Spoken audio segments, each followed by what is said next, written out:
Hey, anytime.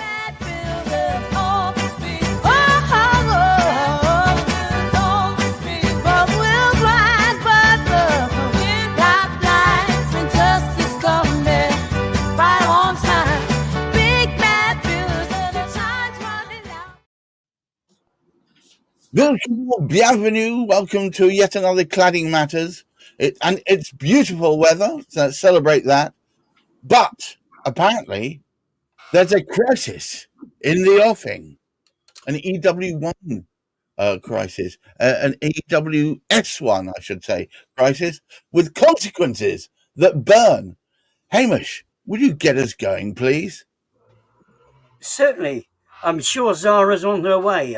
I did see her earlier. There she is. I'm back. There she is. Zara's returned. Yes, EWS1 is, and Steve knows all the details here. But EWS1 is, as many people will know, is put it simply, it's a sheet of paper suggesting that a property. You can actually get it on the internet as well, but it's a sheet of paper suggesting that your property actually is safe from catching fire as a consequence of inappropriate cladding. I think that's about, just put it in simple-minded, so we all understand what we're speaking about. And also the fact that the paper itself can burn. So too, it's been suggested that people have been producing sheets of paper with this certification saying EWS1, your house is safe. Your flat is safe. Might say it about some houses too, incidentally. But anyway, but it has been found out that various people are putting somebody else's signature on to suggest this be the case, and it's not in fact true.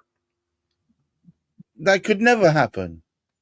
Before we go over to Steve to give us the full details, Zara, what are the ramifications of that sort of perfidy? Well, people are relying on fraudulent documents to buy a property, and they're finding themselves trapped when they want to remortgage or sell. So the consequences are quite severe financially, where you cannot get out of a situation because of a piece of paper that's been produced fraudulently. Wow. Well, before I get to Steve, because I know he's going to give us a whole bunch of stuff, Wendy, are lots of people stuck in this situation, or is it just a tiny one or two people? Potentially, there are loads of people stuck in this situation because each certificate relates to a particular building. I think this has gone under the radar because not so many people have actually discovered that they are affected yet when they actually are. So at some point, when, exactly as Zara said, when it comes to either refinancing or wanting to sell their homes, they're going to struggle because they suddenly will find that the paperwork that they were relying upon is actually not valid. And Steve, this information is incendiary, isn't it? Well, so the EWS1 has huge ramifications for selling and insurance.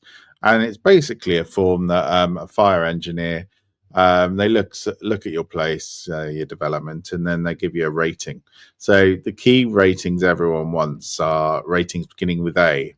But the worst ones are B ratings.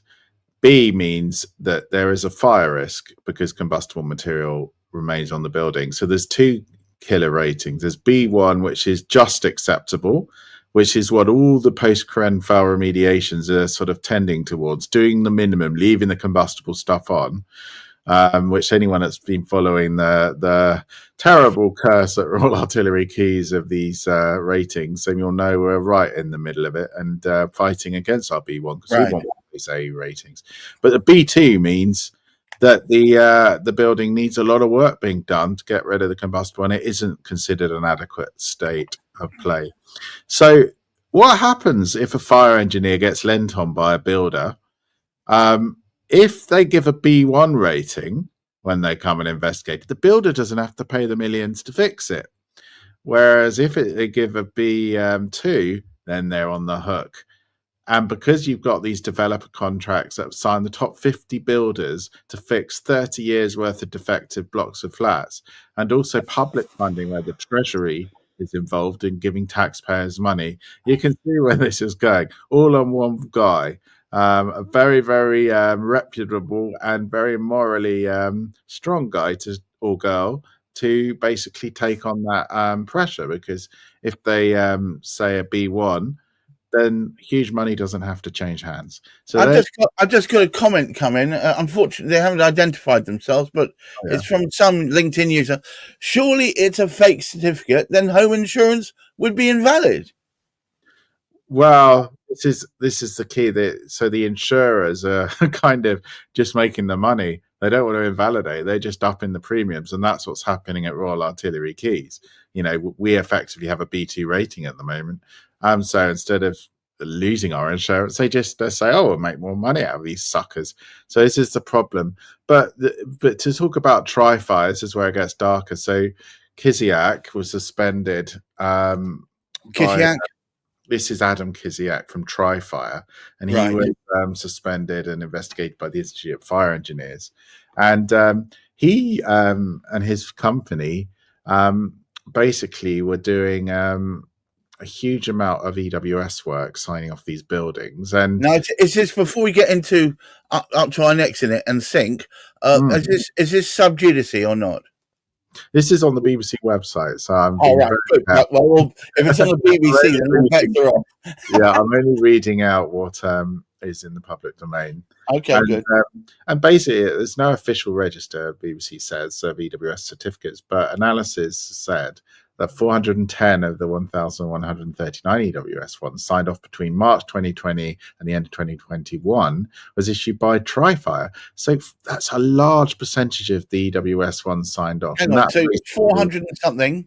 410 out of 1,139.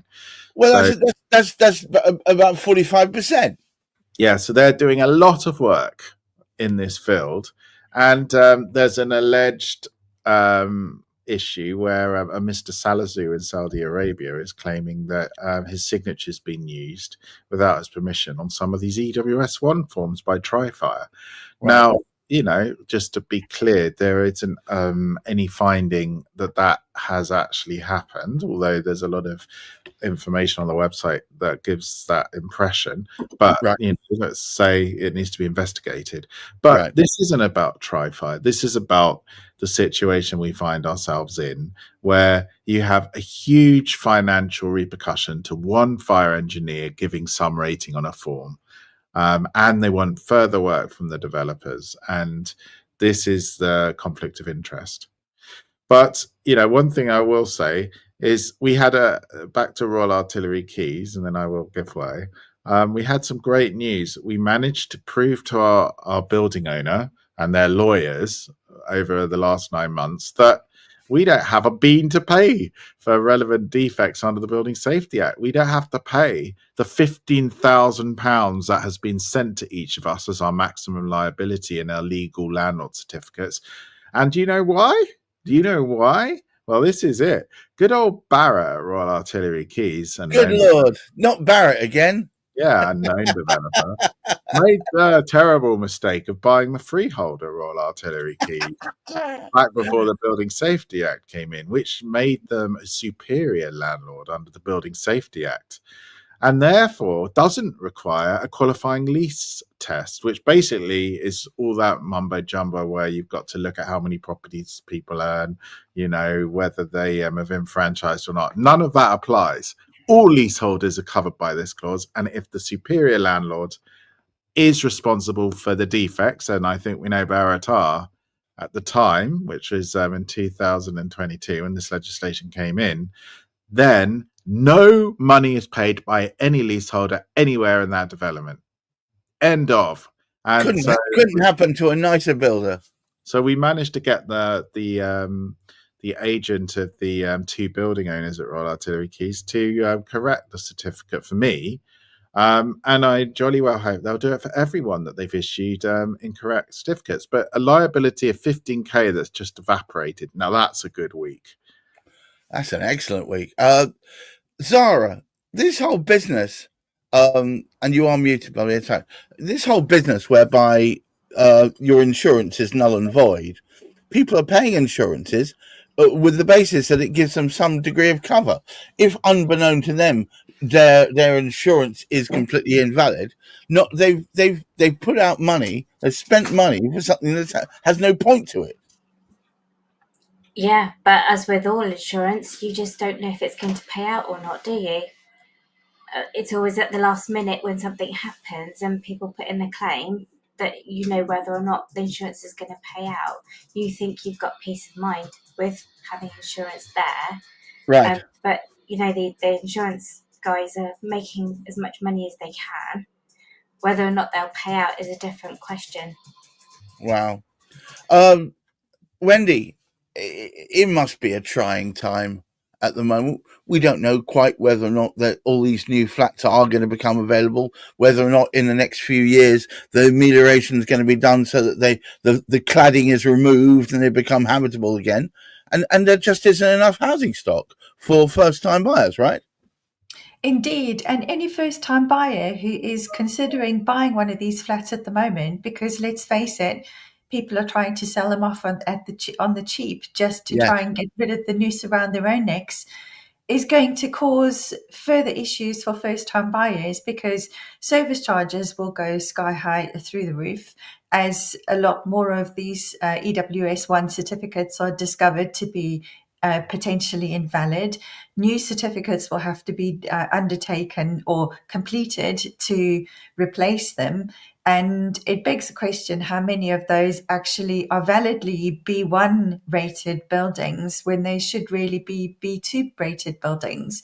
So I think this is a game of hot potatoes. People who have the hot potato in their hands are trying to offload them onto unsuspecting people to be holding the hot potato when those claims and those demands for money come in to repair the building.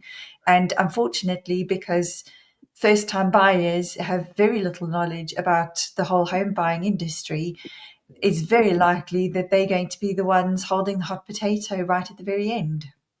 I've always just learned a little bit, which Zara's made me aware of, that a lot of lenders are now refusing to lend where the service charge are beyond a certain percentage of the property value. Oh my goodness, because that means it's going to be even harder for first-time buyers to get off the chocks. And to be fair to mortgage lenders, I actually commend them for this, because they are acting as a first line of defense for homeowners by refusing to lend against these properties where the additional charges like service charges and ground rents are actually going to be so onerous on the person buying the property. So obviously that's not a great position for the sellers to be in, but I really do commend the insurers and the mortgage lenders for taking this stance, because they are really acting as saints in this instance. I can see that. It just seems to me, Steve, that unless something is done, we're going to be stuck in this loop for, I don't know, months or even years. Well, if we go back to what it's for, EWS1 was put in place because the insurers and lenders don't trust the ability of builders to keep to regulations and don't trust the government to enforce those regulations. That's why it's here. And post Grenfell, this hasn't gone away. And there was an attempt when I was working with Lord Greenhouse on the legislation in the House of Lords. I got quite close to him, and we were sharing WhatsApps pretty much on a daily basis. And he wanted EWS1 scrapped and put a lot of pressure, on RICS to do it. But it hasn't gone, has it? And it was originally intended for buildings above 18 meters, but it's applied across the board. And it's because a symptom of the problem that there's just no trust in enforcement and building regulation compliance.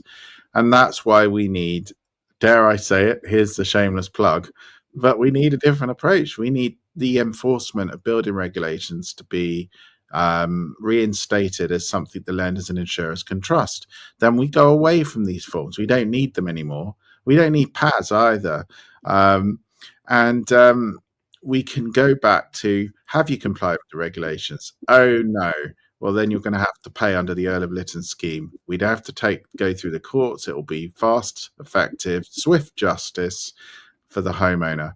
And you will get that without an EWS1 being required. And so I would say, whoever's listening, please support the Earl of Lytton and my team's efforts when we get to the House of Lords as amendments to the Planning and Infrastructure Bill. We're working very hard on the amendments, and there'll be a few surprises this time.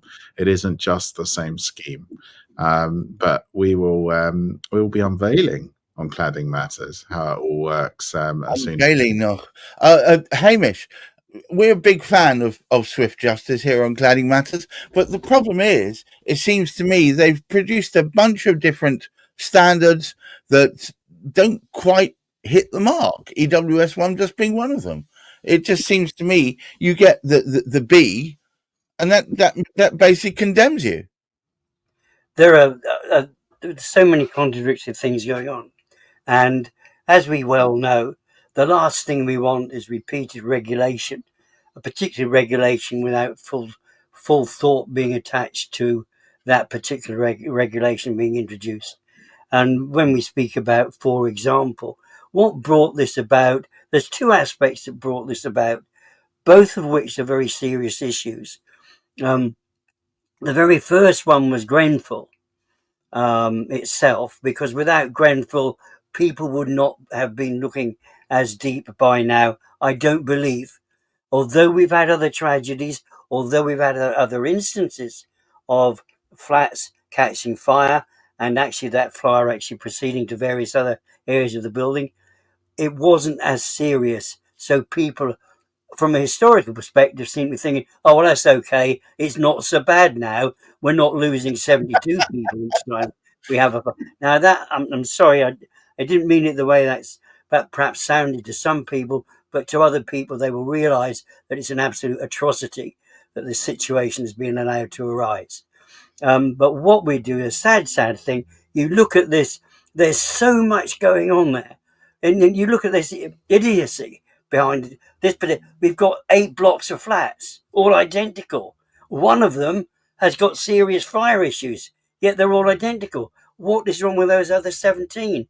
All of those people living within all of those flats have been given this, this bill or potential bill of £15,000, and only one resident out of the whole lot has yet received information that this is basically untrue. So there is so much contradiction, and it is a sad time for first-time buyers. Zara, before we wind this up for today, if Steve and the team at Building Safety Scheme can get this to the point where it becomes accepted, surely that would shorthand the entire process and you'd know exactly where you're at. You would hope so, but there's all sorts of things going on that we don't know about, and there's just no trust left in the builders to do their jobs properly. All right, well, I'm going to leave it there. Hamish, would you care to take us home, please? I think just the last word is to building inspection. It really isn't what it should be. And of course, we've got Michelle, who was speaking earlier this week about what could be done. We should have more people who we can actually be, who are reliable people, who can actually check what's going on whilst they're putting this whole thing to bed, and builders accept responsibility for what they build. At the moment, they're not.